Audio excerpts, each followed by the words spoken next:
It began as an ordinary summer day along the Wisconsin River in Spring Green, a quiet town about 40 miles west of Madison.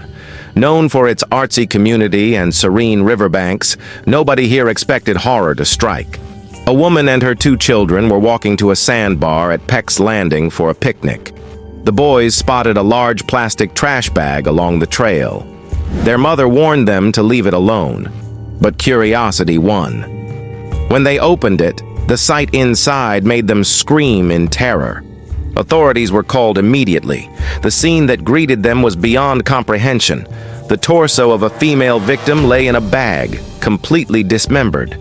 Arms, legs, and even the face had been mutilated. The stench of rotting human flesh was overwhelming, and it was a smell that the investigators would never forget. A town shaken. In a small town like Spring Green, violent crime was rare. The community was petrified. Residents began to wonder who could commit such a heinous act and why. Detectives immediately feared that this could be the work of a serial offender. The meticulous dismemberment suggested skill, either medical training or advanced butchery.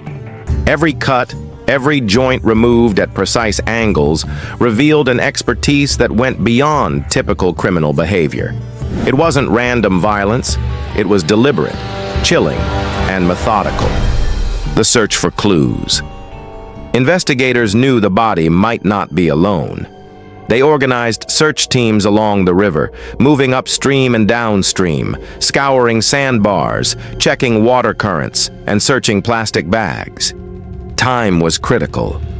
The longer the remains were in water, the more degraded they would become, potentially erasing vital evidence. Within 2 days, teams found additional body parts. One bag contained flesh, another the arms and hands, and ultimately investigators discovered the head. It was wrapped in a grocery bag, the skin and scalp removed. Even the nose and ears were gone. The level of violence shocked the forensic team. They were seeing not just a murder, but a calculated attempt to erase every trace of identity. The role of forensic anthropology. With the face mutilated, traditional identification was impossible. Dr. Leslie Eisenberg, a forensic anthropologist, was called in. Her expertise would become pivotal. Examining the remains, Dr. Eisenberg confirmed the dismemberment had been done at joints, indicating precision and skill. Multiple tools were used, evident from varying cut marks on the torso, shoulders, and legs.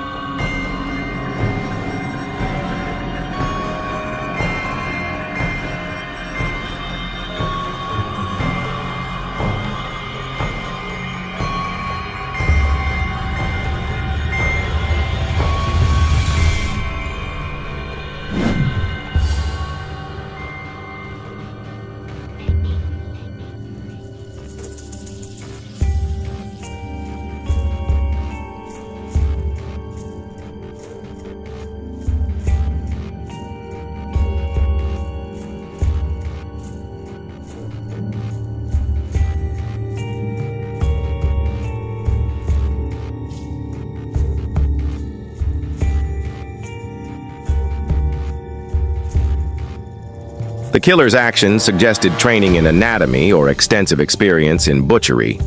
The hands remained intact enough for fingerprint recovery. Using specialized techniques, latent prints were recovered, but submission to the NCIC database yielded no matches. The killer had successfully obscured the victim's identity, building a biological profile. Dr. Eisenberg created a biological profile to help narrow the search for the victim. Based on her examination, the remains belonged to a female between the ages of 18 and 22, of African-American ancestry, approximately 5 feet 2 inches tall, and with a stout build. Using this information, investigators submitted entries to the missing persons database. The results, however, were overwhelming, producing thousands of possible matches. It became clear that measurements alone would not be enough. They needed a face to identify her. Every hour that passed without a positive identification increased the urgency of the investigation. The community was on edge, desperate for answers, and the clock was ticking against the killer. The breakthrough: 3D skull reconstruction. Faced with a wall, authorities turned to technology.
Dr. Eisenberg recommended creating a 3D model of the skull at the Milwaukee School of Engineering. Using CAT scans, the lab produced a paper replica of the skull, preserving vital forensic evidence while allowing for a facial reconstruction. Dr. Emily Craig, an expert in facial reproduction, sculpted the muscles and skin over the skull using clay. She captured subtle details: eye spacing, nose width, jawline, everything needed to bring the victim back to life visually. For the first time, the investigators saw a person, not just evidence. They finally had hope. Piecing together the backstory. Sherry explained that Muano had come to the U.S. under Peter's guidance, ostensibly to study and have better opportunities. But investigators soon uncovered a darker truth. Peter had sexually assaulted Muano. Isolated in a new country, she was dependent on him and unable to seek help. However, a search of his apartment revealed her belongings, jewelry, and her Bible, proof she had lived there.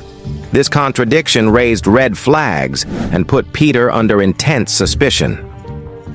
Forensic evidence ties the killer. Further forensic investigation uncovered a drop of blood behind the bathroom baseboard. DNA testing confirmed it belonged to Muano. The dismemberment had been carried out with precision to conceal the crime.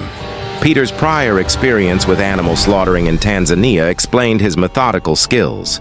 Investigators also noted the psychological element. The removal of her face was personal, a calculated act to erase her identity. Unlike typical serial crimes, this was intimate, deeply motivated, and horrifyingly deliberate. Understanding the killer's mind. Peter's actions were not random. He had the skill, patience, and cold detachment to carry out such brutality. Experts noted that dismembering a human being requires control, precision, and a lack of empathy. The removal of Muano's facial features indicated a desire not just to kill, but to obliterate her presence completely. Criminologists explain that killers with this level of methodical planning are often highly dangerous and capable of calculated violence that shocks communities to their core. Trial and conviction. Peter Kupaza was charged with first-degree murder and hiding a corpse. Dr. Eisenberg testified about the dismemberment methods, the biological profile, and the forensic analysis that linked Peter to the crime. The court also reviewed the 3D skull and facial reconstruction, essential in confirming the victim's identity. The importance of forensic science. This case underscores the critical role of forensic science in modern investigations. From the fingerprints and DNA to the groundbreaking 3D reconstruction, every piece of evidence mattered. The collaboration between law enforcement, forensic anthropologists, and the public ensured justice was served. Each step, Discovering the body, recovering fingerprints, creating the skull replica, reconstructing the face, and gathering witness testimony was part of a meticulous process that pieced together a story of violence, manipulation, and murder. Thank you for watching this shocking and true story of murder and justice.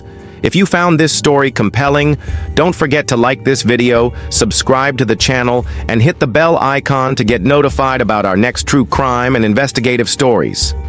Your support helps us continue uncovering these gripping real-life cases.